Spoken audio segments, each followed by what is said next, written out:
One piece chapter 1121 में reveal होते हैं 12 मैन कैरेक्टर जिनके अराउंड अब वन पीस की फाइनल स्टोरी चलेगी एंड इनमें से कुछ कैरेक्टर वन पीस के फाइनल विलेन होंगे। तो इसलिए आज हम इन्हीं फाइनल विलेन की एक एक बात को जानेंगे, इनका पास्ट, प्रेजेंट, इवन फ्यूचर भी, साथ ही इनकी पावर भी। एंड मैंने इस मिस्टीरियस कैरेक्टर का भी पता लगाया जिसका सीधा रिलेशन सैंक्स से है। और गेस व्हाट, ये बंदा सैंक्स की इविल थ्योरी को भी गलत साबित करता है। पर वो कैसे, जानने के लिए शुरू करते हैं the final villain of one piece. First है गार्लिंग फिगरलैंड। गार्लिंग एक वर्ल्ड नोवेल है फिगरलैंड फैमिली से, जो कि फिलहाल में सैटर्न की जगह बॉडी god of science and defence का टाइटल होल्ड करके वन ऑफ द 5 एल्डर बना है। इससे पहले Garling supreme commander of holy knight था, जिसमें इसके पास किसी भी सेलेस्टी ड्रैगन को एग्जीक्यूट करने तक की पावर थी। और इसके अलावा 38 साल पहले गॉड वैली में जो हंटिंग कंपटीशन हुआ था जिसमें सेलेस्टी ड्रैगन लोगों को मारते हैं, उसमें यही जीता था। इसने गेम स्टार्ट होने से पहले गॉड वैली के किंग और कई सारे लोगों को मार दिया था। तो हमारे गार्लिंग वैसे शुरू से बदमाश ही थे।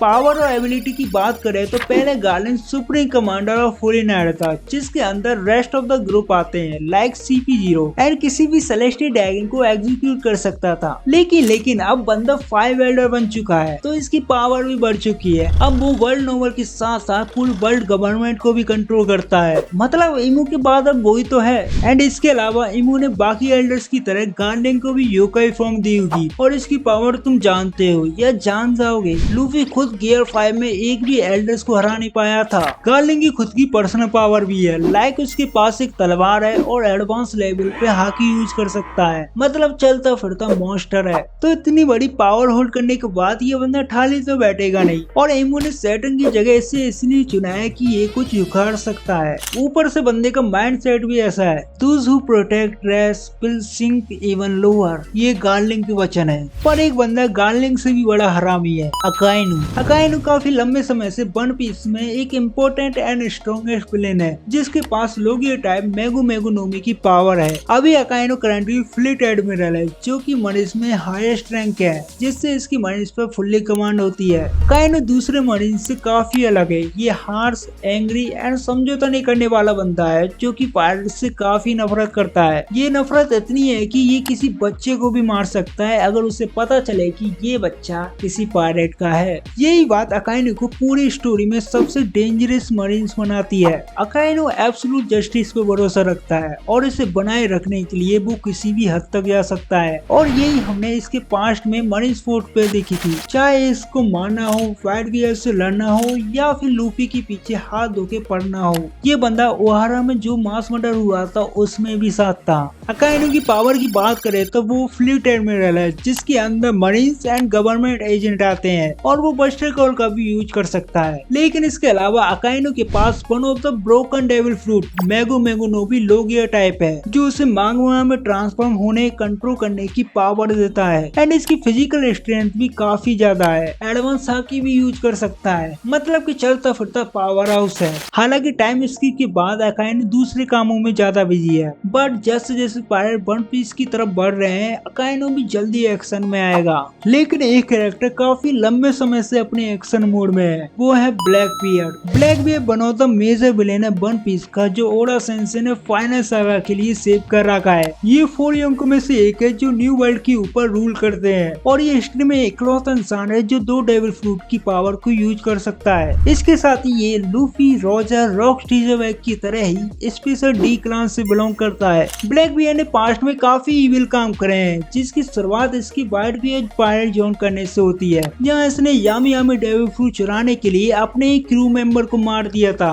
एक रियल डार्कनेस डेविल फ्रूट जो दूसरे की डेविल फ्रूट पावर को नलिफाई करता है, and one of the most powerful devil fruit है ये इसकी मौत का इनडायरेक्टली जिम्मेदार है, क्योंकि इसने ही इसको मरीन को सौंपा था। ये तो शुरुआत है। इसने अपने फॉर्मर कैप्टिव व्हाइट बियर्ड को तब मारा जब वो अपने वीकेस्ट पॉइंट पे था, एंड इसके बाद उसने उसकी पावर भी चुरा ली। व्हाइट बियर्ड की मौत के बाद उसने उसके क्रू पर हमला करा, एंड उन्हें पूरी तरीके से खत्म करने के बाद योंग को बना। एंड ये सारी चीजें इसे वन पीस का one of the most evil character बनाती है। एक बात और, ब्लैक बियर्ड ना ही किसी पायरेट से लाया है और ना ही वर्ल्ड गवर्नमेंट से। इनफैक्ट इसका भी पोस्टर मरीज द्वारा में कटा हुआ पड़ा था। मतलब इसको वर्ल्ड गवर्नमेंट भी काफी बड़ा खतरा मानती है, और ये इसलिए क्योंकि ब्लैक बियर्ड के ड्रीम काफी बड़े हैं। वो पायरेट गेम पर नहीं रुकना चाहता, बल्कि किंग ऑफ द वर्ल्ड। इसकी पावर बाकी बात करें तो इसकी पूरे क्रू के पास पावरफुल डेविल फ्रूट है और इसकी क्रू में कुजान भी है। इसके खुद के पास ही मोस्ट पावरफुल डेविल फ्रूट है। One is Yami Yami Nomi and second is Gura Gura Nomi.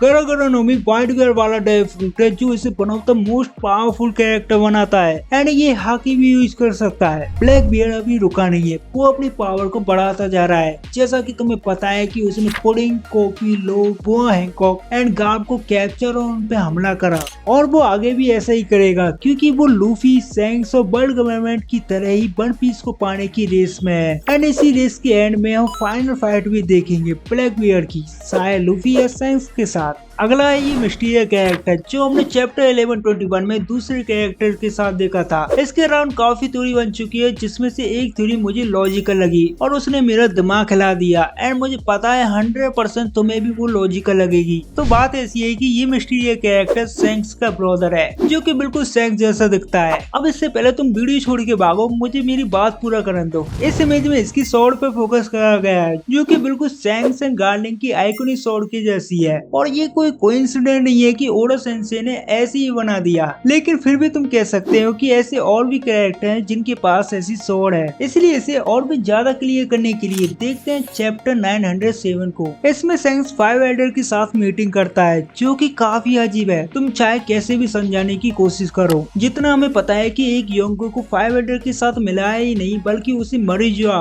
The secret land of god में इनवाइट करा, जो कि काफी अजीब है क्योंकि और योंको को ऐसा करते हुए अपन सोच भी नहीं सकते। एंड सैंक्स ने तो इमो साइड वर्ल्ड गवर्नमेंट की लगा रखी है। वाई ने गम गम फ्रूट वर्ल्ड गवर्नमेंट से लेकर लूफी को दे दिया था जो आज इमो और 5 एल्डर की सबसे बड़ी परेशानी बन चुकी है। तो तुम ही सोचो, जब इमो सैटर्न को मार सकती है जिसने लूफी को जाने दिया, तो सैंक्स तो कुछ भी नहीं। मतलब सैंक्स ने इतना बड़ा कांड कर दिया और वो नॉर्मली एल्डर से मीटिंग कर रहा है और एल्डर्स भी कैजुअली रिस्पॉन्स दे रहे हैं। तुम ही सोचो ऐसा हो सकता है? नहीं। एंड इसके बाद हमें सैंक्स का आइकॉनिक स्कार भी नहीं दिखाया जाता। जैसा कि तुम देख सकते हो दूसरे फोटो में सैंक्स का स्कार दिख रहा है और ना ही एल्डर्स ने सैंक्स का एक बार भी नाम लिया। तुम्हें सोचो ओडा सेंसेई ऐसे क्यों कर रहे हैं? लेकिन इस सबको हम ऐसे देखें कि सैंक्स की मरीजुआ में फैमिली है जिसमें सैंक्स का भाई भी है जो अपने बाप गार्लिंग पे गया है जस्ट लाइक सैंक्स। तो ये सारी चीजें नॉर्मली समझने आने लगेगी और ओडा सेंसेई इसे सरप्राइज रखना चाहेंगे। अब इसे फाइनल सागा में दिखाने का पर्पस मुझे नहीं पता, पर ये अनुमान लगा सकते हैं कि ये कितना पावरफुल है क्योंकि ये गार्लिंग का बेटा और सैंक्स का भाई है, तो इसे सैंक्स के नीचे तो नहीं रख सकते क्योंकि ये गार्लिंग के अंडर में बड़ा हुआ है, तो प्रॉब्लली वो उसके प्राइम के बराबर है या उससे ऊपर होगा। मैं बता दूं गार्लिंग का प्राइम गार्प और व्हाइट बियर जैसा ही है। मींस ये एडवांस लेवल पे हाकी भी यूज कर सकता है और इसके पास स्वॉर्ड भी है। तो देखने में तो मजा है इसकी फाइनल फाइट को। इससे सैंक्स की इविल थ्योरी भी गलत साबित होती है। तो अब हमारे final end one piece history के मोस्ट इविल कैरेक्टर के बारे में जानते हैं, इमू सामा। इमू ही फाइनल विलेन है वन पीस की, इसमें कोई शक नहीं होना चाहिए, जो कि ट्रू सुप्रीम रूलर है वर्ल्ड गवर्नमेंट की, जिसके नीचे ये 5 एल्डर भी झुकते हैं। इमू ने अपनी एग्जिस्टेंस पूरी दुनिया से छिपा के रख रखी है और वो 5 एल्डर को यूज करती है वर्ल्ड को कंट्रोल करने के लिए। इमू की ज्यादातर आइडेंटिटी या पास्ट अभी तक मिस्ट्री है, बट इवांको ने बोला था कि ये सेंट नेरोना इमू हो सकती है, जो वन ऑफ द 20 किंग में से एक थी जिन्होंने 800 साल पहले वर्ल्ड गवर्नमेंट को फॉर्म किया था।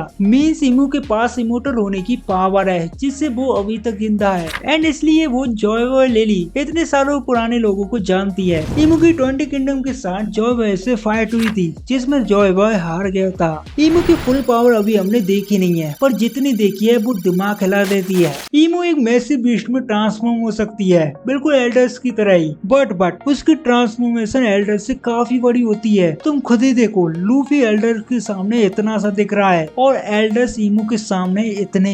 इस फॉर्म में वो सावो के फायर अटैक को खत्म कर रही थी एंड आल्सो एक एरो अटैक, शायद उसकी पूछ थी, उसका यूज कर रही थी एंड वास्तव में उसने एक बार में लोगिया यूजर सावो को घायल कर दिया। इमू ने ऐसी पावर 5 एल्डर को दे रखी है और मैं नहीं सोचता कि ये कोई डेविल फ्रूट पावर है। इमू कहीं से भी 5 एल्डर से कम्युनिकेट कर सकती है एंड ये सैटर्न को, जो कि इमोर्टल था, उसे मरी जगह में खड़े खड़े मारने में केपेबल थी। इसके अलावा इसके पास one of the ancient weapon है, the strongest weapon of entire One Piece, Piece जिसकी मदद से इसने लूसिया किंगडम को पूरी तरीके से खत्म कर दिया। हमने अभी इसकी 10% भी पावर नहीं देखी और तब ये इतनी पावरफुल है। भाई मैं तो बहुत एक्साइटेड हूँ लूफी और ईमू की फाइट देखने को। तो डिफरेंट आइडियोलॉजी, लूफी जो फ्रीडम को सपोर्ट करता है एंड ईमू जो कि पूरी दुनिया पर अपना कंट्रोल रखना चाहती है। तो वीडियो कैसी लगी कमेंट में जरूर बताना। मेरे लिए अगली वीडियो के लिए टॉपिक भी बता सकते हो और लाइक और सब्सक्राइब करके जरूर जाना।